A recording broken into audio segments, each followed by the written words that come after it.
Imagine waking up one day, you check your phone, and you see the first message that pops up, and it says, all IT jobs have been replaced by AI. Now that you know that your uncle's job doesn't exist anymore, you start to question your own future. And what could be the cause of this? AI. Wait, but first of all, I want you guys to raise your hands if you've ever used AI or know what it is. Alright, that's good to see. Well, if you didn't know, AI stands for Artificial Intelligence, and it basically refers to the automated processes that machines do, which we humans do in our everyday lives, like planning, decision-making, writing messages for you. But on the base level, it seems like the greatest innovation of all time. I mean, especially when helping write my speech. But I'm here to let you know that this is far from the truth to a certain extent. I mean, AI could be the greatest economic equalizer or the sharpest divide, but the future rests in our hands. AI could definitely benefit the global economy, but once you actually analyze the implications of its actions, you really start to question, is this really the right decision? But first of all, we need to actually address the strengths of AI. AI is actually able to generate a large percentage of revenue. Now, how is it able to do this? First of all, AI leads to economic growth. The technological advances result in lower production costs in the long run due to AI's large efficiency. But moreover, its incredible speed and consistency allows for there to be better profit margins and overall financial health. And moreover, firms can actually allocate their resources more efficiently. I mean, take ChatGPT for an example. It asks you a question, and you ask it a question, and it gives you an answer in mere seconds, if not less. But how is it able to do this? AI is able to process information faster and more accurately than humans can through its algorithms. Now, second, AI enhances customer engagement. AI is able to predict what customers are going to be engaged in and interested in by following personalized recommendations based on their past behavior and online purchases. So, and I don't want to scare you guys, but AI probably knows you better than your own family, and it actually listens to what you say around the house, so be a bit careful about what you say on your phone, alright? Third of all, AI allows for innovation in both products and services. Due to AI's incredible capabilities of analyzing large amounts of data accurately, it actually creates new ideas and evaluates how effective they are.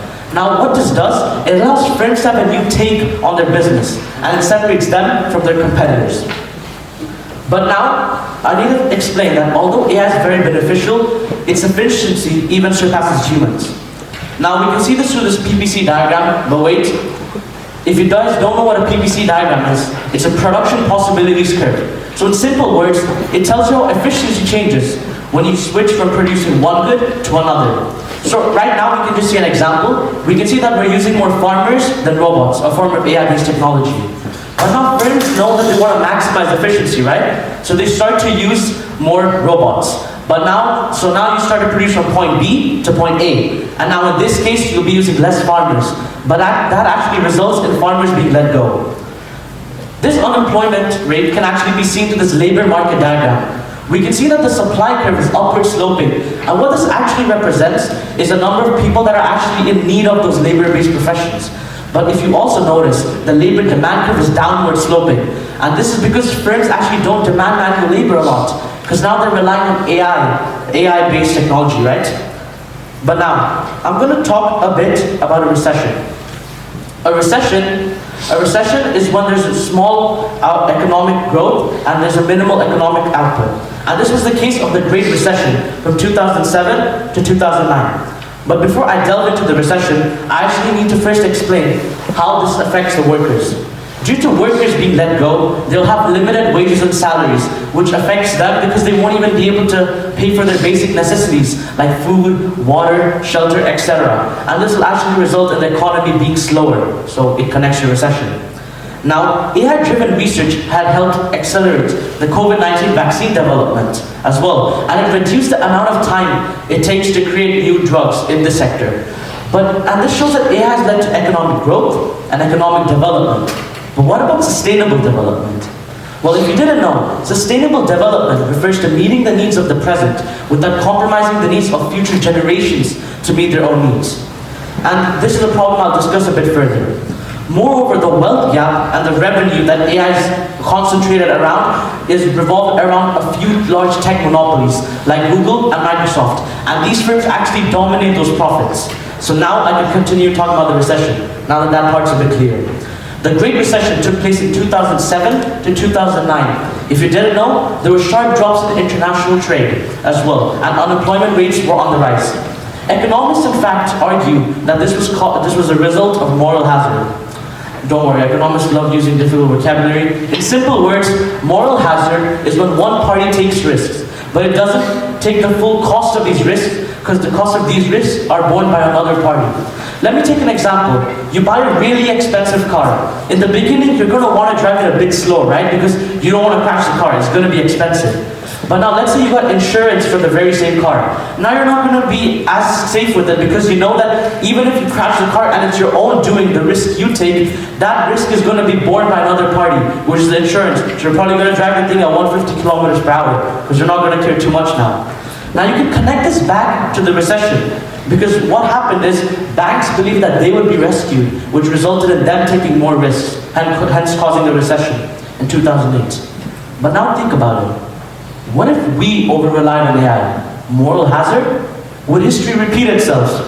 And as I'm speaking, recessions are already taking place in some countries, like Sweden, who's experiencing a shrinking GDP and high inflation rates.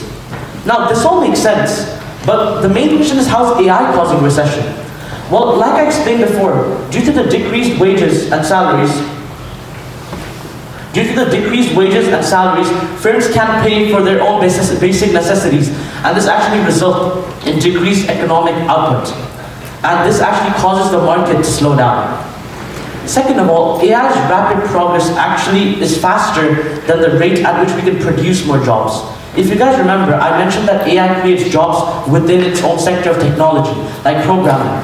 But the rates at which jobs are lost due to AI is a lot faster. You can take Amazon Sparrow robot as an example. It displaced around 4,000 to 5,000 workers in just a few days. I mean, it's crazy. How are we going to keep up with this? Is it really worth it? There's also cases when algorithms aren't actually fully up to date and it makes mistakes. I want you guys to raise your hands if you ever asked AI a question and it got it wrong. And it happens a lot. I mean, at least for me, I think I was asking it a question the other day. It made 6 mistakes. I mean, how do you make 6 mistakes in a row? But on our scale, it may not seem like a big issue. But now let me put you in a different scenario. You decide to invest in the stock market, and AI tries to predict it, and it makes a mistake. Now, one little mistake may have caused a person his entire financial stability. And I don't think that's very good.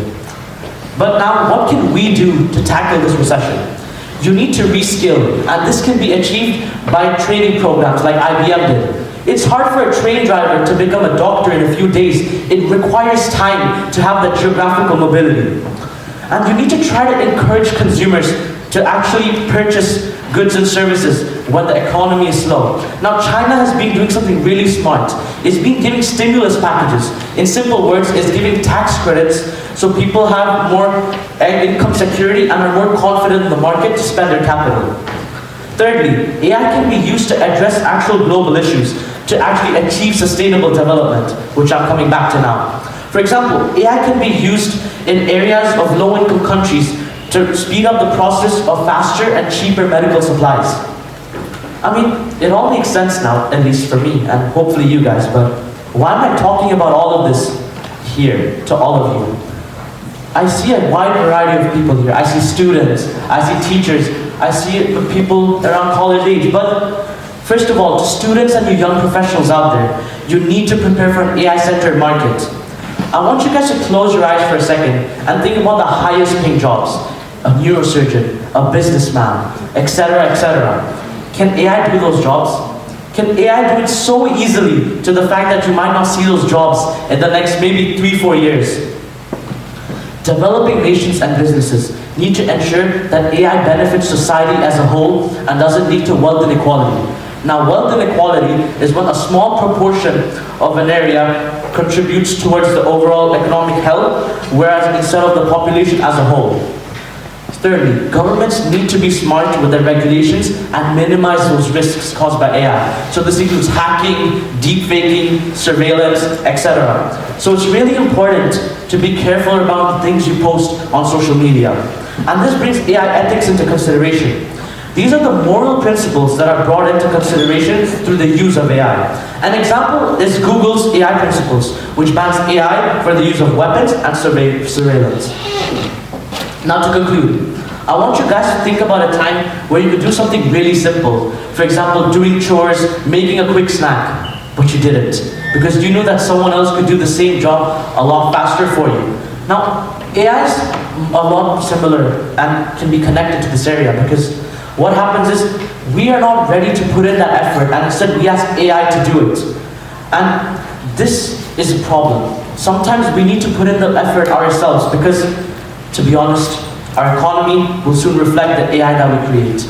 And to all of you out there, everyone I'm talking to and everyone listening, let's create a reflection that we can be proud of. Thank you.